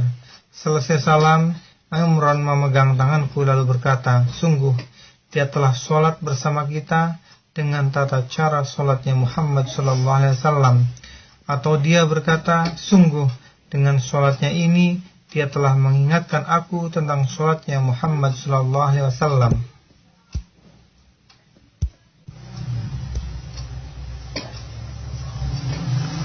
Telah menceritakan kepada kami Abdullah bin Maslamah dari Malik, dari Abdurrahman bin Al-Qasim, dari Abdullah bin Abdullah. Ia mengabarkan kepadanya bahwa dia pernah melihat Abdullah bin Umar radhiyallahu anhuma mengerjakan sholat dengan cara bersimpuh dengan kedua kakinya ketika duduk. Maka aku juga melakukan hal serupa. Saat itu aku masih berusia muda. Namun Abdullah bin Umar melarangku berbuat seperti itu. Ia mengatakan, sesungguhnya yang sesuai sunnah adalah kamu menegakkan telapak kakimu yang kanan, sedangkan yang kiri kamu masukkan di bawahnya atau melipat. Aku pun berkata, tapi aku melihat Anda melakukan hal itu. Dia menjawab, kakiku tidak mampu.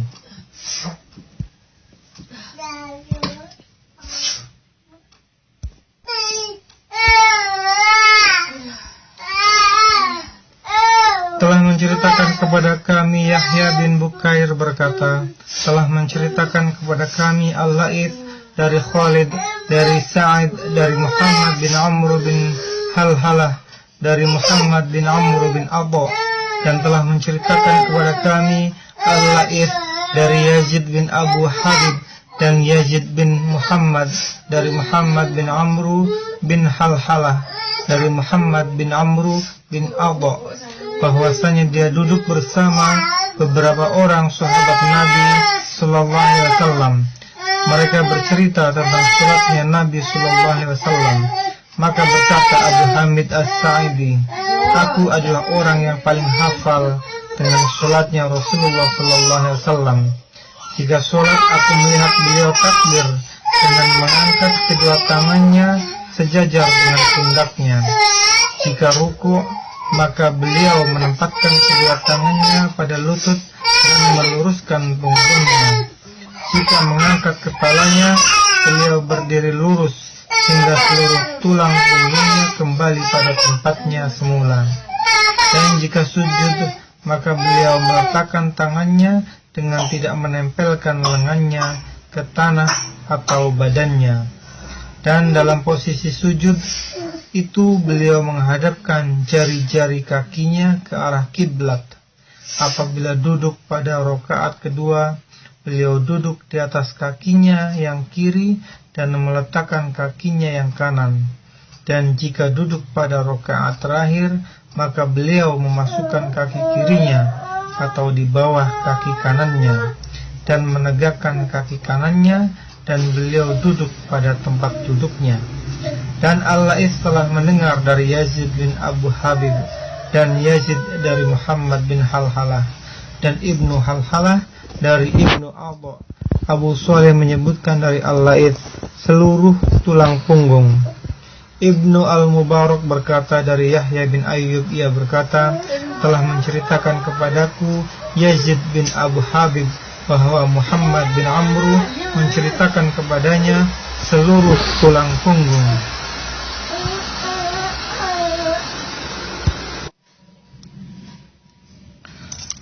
Telah menceritakan kepada kami Abu Al-Yaman berkata, telah mengabarkan kepada kami Syu'aib dari Az-Zuhri berkata, telah menceritakan kepadaku Abdurrahman bin Hurmuz, mantan budak Bani Abdul Muttalib. Sekali waktu ia menyebutkan mantan budak Rabi'ah bin Al-Harith, bahwa Abdullah bin Buhainah, dia berasal dari suku Azdi Sya'unah, sekutunya Bani Abdul Manaf, dan dia adalah seorang sahabat Nabi sallallahu alaihi wasallam, bahwa Nabi sallallahu alaihi wasallam pernah sholat zuhur bersama mereka. Lalu beliau berdiri pada 2 rakaat yang pertama dan tidak duduk untuk tasyahud, dan orang-orang ikut berdiri, sehingga ketika sholat akan selesai dan orang-orang menanti salamnya, beliau bertakbir dalam posisi duduk, lalu sujud 2 kali sebelum salam. Setelah itu baru beliau salam.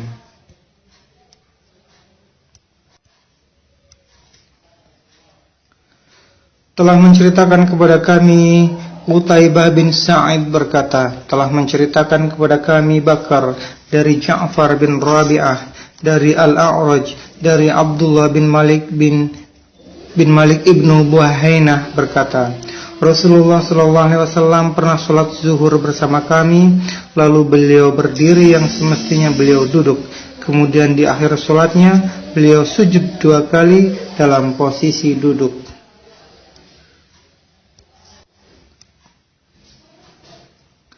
Telah menceritakan kepada kami Abu Nu'aim berkata, telah menceritakan kepada kami Al-A'mash dari Syaqiq bin Salamah berkata Abdullah berkata, jika kami sholat di belakang Nabi sallallahu alaihi wasallam, kami membaca Assalamu ala Jibril wa Mikail, Assalamu ala fulan wa fulan.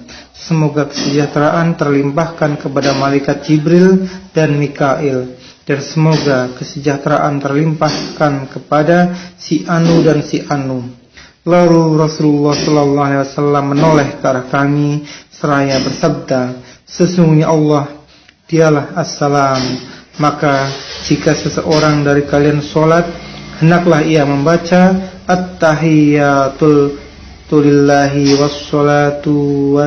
wassalawatu wattayyibat Assalamu alayka ayyuhan nabiyyu wa rahmatullahi wa barakatuh. Assalamu alayna wa ala ibadillahis sholihin. Segala penghormatan hanya milik Allah, juga segala pengagungan dan kebaikan. Semoga kesejahteraan terlimpahkan kepada engkau wahai Nabi, dan juga rahmat dan berkahnya. Dan juga semoga kesejahteraan terlimpahkan kepada kami dan kepada hamba-hamba Allah yang soleh. Sesungguhnya jika kalian mengucapkan seperti ini, maka kalian telah mengucapkan salam kepada seluruh hamba Allah yang soleh di langit maupun di bumi. Dan lanjutkanlah dengan bacaan asyhadu an la ilaha illallah wa asyhadu anna Muhammadan abduhu wa rasuluh. Aku bersaksi tidak ada Tuhan yang berhak disembah selain Allah, dan aku bersaksi bahwa Muhammad adalah hamba dan utusannya.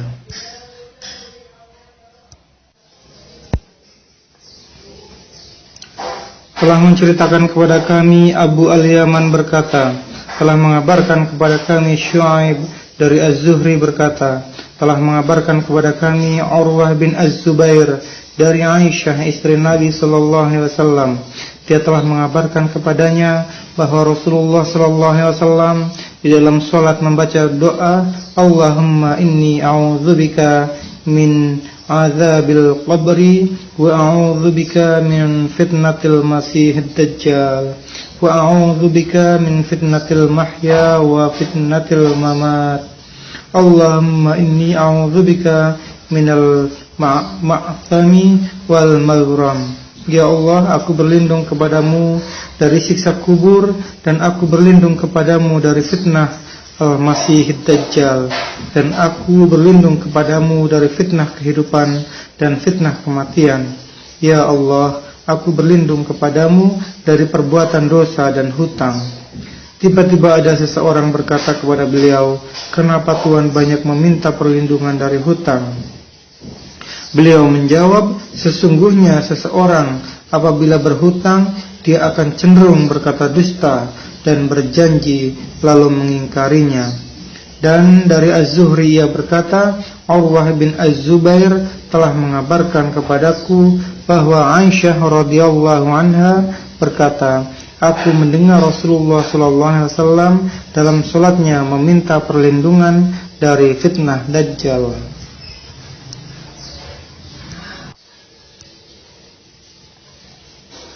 Telah menceritakan kepada kami Qutaibah bin Sa'id berkata, telah menceritakan kepada kami Al-Laith dari Yazid bin Abu Habib, dari Abu Al-Khair, dari Abdullah bin Amru, dari Abu Bakar As-Siddiq radhiyallahu anhu.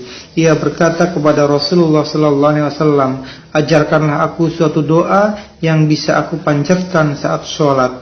Maka beliau pun berkata, bacalah Allahumma inni zalamtu nafsi zulman katsiran wa la yaghfiru dzunuba illa anta faghfirli maghfiratan min indika warhamni innaka antal ghafurur rahim. Ya Allah, sungguh aku telah menzalimi diriku sendiri dengan kezaliman yang banyak, sedangkan tidak ada yang dapat mengampuni dosa-dosa kecuali Engkau. Maka itu ampunilah aku dengan suatu pengampunan dari sisimu, dan rahmatilah aku. Sesungguhnya Engkau Maha Pengampun lagi Maha Penyayang.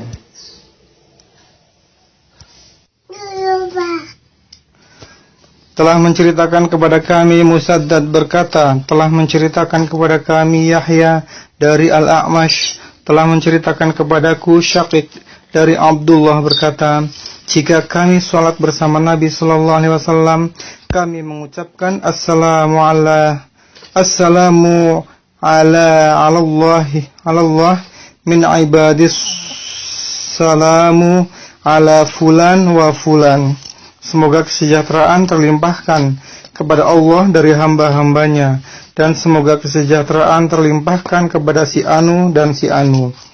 Maka Nabi sallallahu alaihi wasallam bersabda, janganlah kalian mengucapkan assalamu ala Allah, semoga kesejahteraan terlimpahkan kepada Allah, karena sesungguhnya Allah dialah assalam. Akan tetapi bacalah at-tahiyatu lillahi wassalawatu wattayyibat. Assalamu alayka ayyuhan nabiyyu wa rahmatullahi wa barakatuh. Assalamu alayna wa ala ibadillahis shalihin. Segala penghormatan hanya milik Allah, juga segala pengagungan dan kebaikan. Semoga kesejahteraan terlimpahkan kepada engkau, wahai Nabi, dan juga rahmat dan berkahnya. Semoga kesejahteraan terlimpahkan kepada kami dan kepada hamba-hamba Allah yang soleh.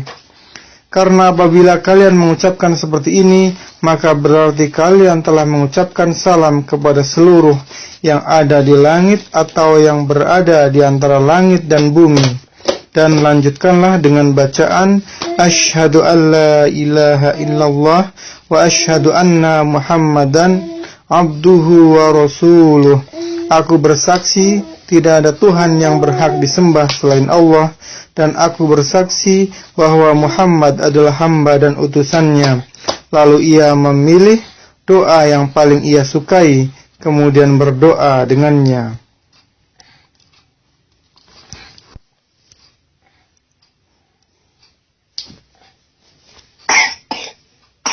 Telah menceritakan kepada kami Muslim bin Ibrahim berkata, telah menceritakan kepada kami Hisham dari Yahya dari Abu Salamah berkata, aku bertanya kepada Abu Sa'id Al-Khudri tentang Lailatul Qadar.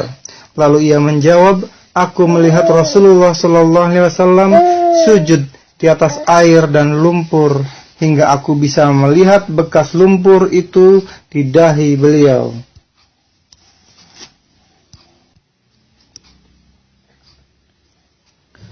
Telah menceritakan kepada kami Musa bin Ismail berkata, telah menceritakan kepada kami Ibrahim bin Sa'ad, telah menceritakan kepada kami Az-Zuhri dari Hind bin Al-Harith binti Al-Harith bahwa Ummu Salamah radhiyallahu anha berkata, apabila Rasulullah SAW mengucapkan salam, maka seketika selesainya salam, beliau itu pula mereka langsung bangkit.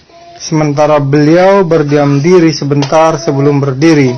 Ibnu Syihab berkata, menurutku dan hanya Allah yang tahu, beliau melakukan itu agar kaum wanita punya kesempatan untuk pergi, sehingga seseorang yang berlalu pulang dari kalangan laki-laki tidak bertemu dengan mereka.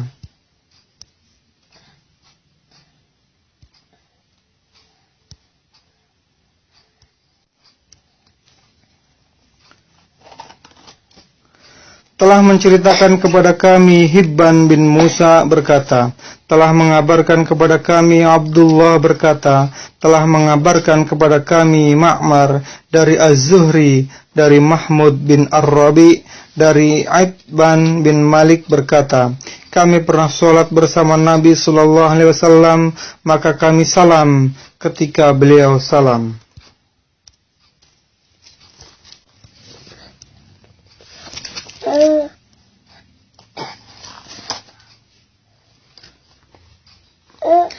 Telah menceritakan kepada kami Abdan berkata, telah mengabarkan kepada kami Abdullah berkata, telah mengabarkan kepada kami Ma'mar dari Az-Zuhri berkata, telah mengabarkan kepadaku Mahmud bin Ar-Rabi, dia mengklaim bahwa ia telah membuat perjanjian dengan Rasulullah SAW dan meminta keberkahan lewat air yang diambil dari sumur yang ada di dalam mereka. Dia berkata, aku mendengar Aitban bin Malik al-Ansari, kemudian seseorang dari suku Bani Salim berkata, aku pernah memimpin sholat kaumku Bani Salim.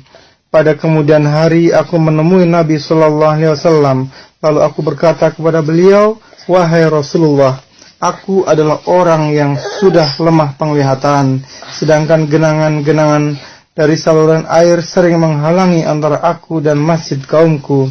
Seandainya Tuhan berkenan, bolehlah Tuhan datang berkunjung lalu sholat di rumahku pada suatu tempat yang akan aku jadikan masjid.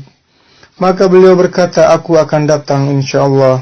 Kemudian beliau datang kepadaku bersama Abu Bakar di waktu siang yang terik. Nabi Shallallahu Alaihi Wasallam lalu minta izin masuk dan aku pun mengizinkannya. Sebelum duduk beliau langsung bersabda, mana tempat yang kau sukai untuk aku sholat padanya di rumahmu ini. Maka Iqban memberi isyarat kepada beliau tempat yang disukainya supaya beliau sholat di tempat tersebut. Beliau lalu berdiri sholat dan kami pun berdiri sholat mengatur shaf di belakangnya. Kemudian beliau mengakhiri sholat dengan salam, maka kami pun mengucapkan salam setelah beliau salam.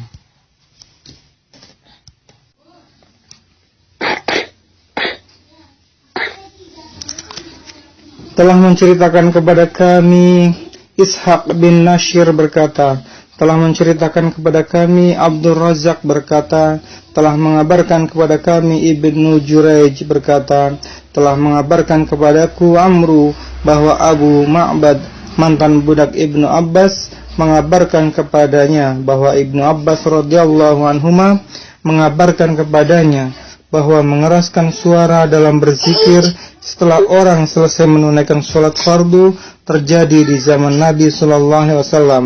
Ibnu Abbas mengatakan, aku mengetahui bahwa mereka telah selesai dari sholat itu karena aku mendengarnya.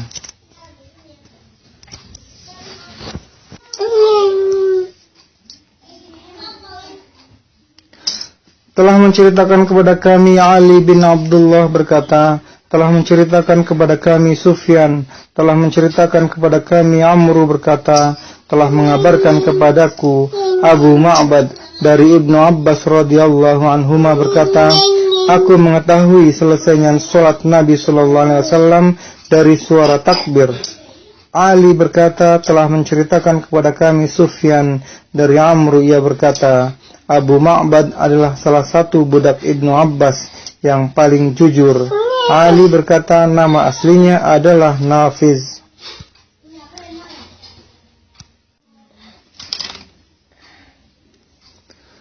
Telah menceritakan kepada kami Muhammad bin Abu Bakar berkata, telah menceritakan kepada kami Mu'tamir dari Ubaidullah, dari Sumayyah, dari Abu Salih, dari Abu Hurairah berkata, pernah datang para fuqara kepada Nabi Sallallahu Alaihi Wasallam seraya berkata, orang-orang kaya dengan harta mereka itu, mereka mendapatkan kedudukan yang tinggi, juga kenikmatan yang abadi.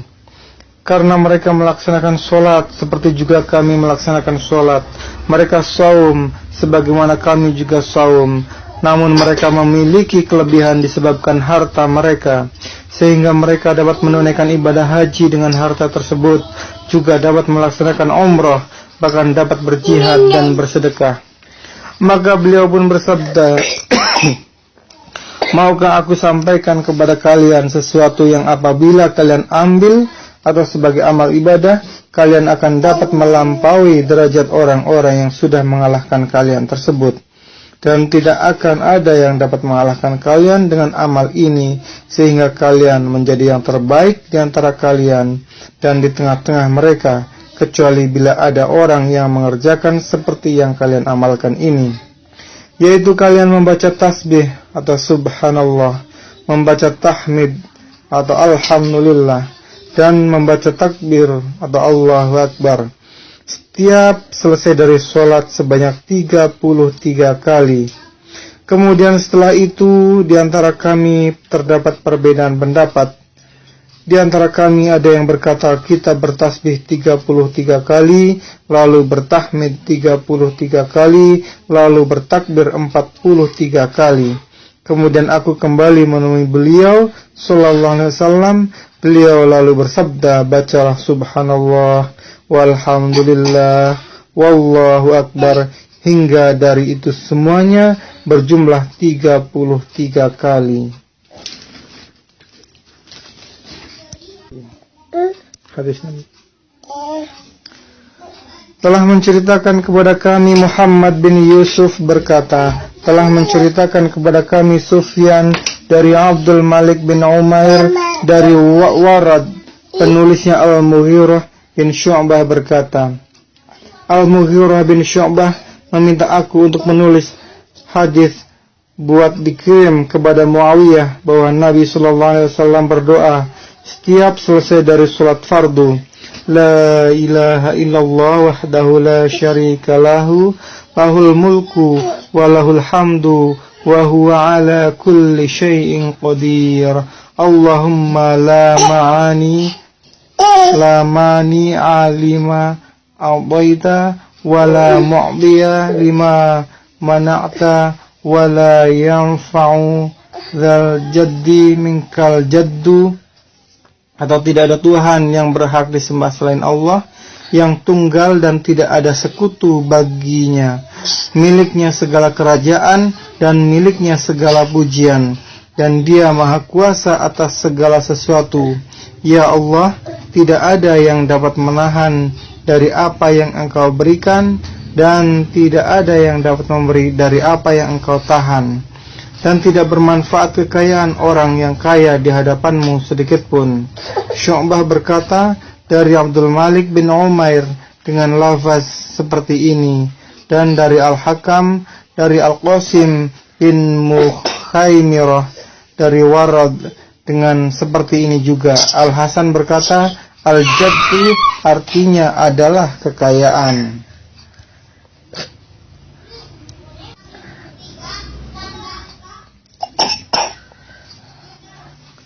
Telah menceritakan kepada kami Musa bin Ismail berkata, telah menceritakan kepada kami Jarir bin Hazim berkata, telah menceritakan kepada kami Abu Roja dari Samrah bin Jundub berkata, jika Nabi SAW selesai dari menunaikan sholat, beliau menghadapkan wajahnya ke arah kami.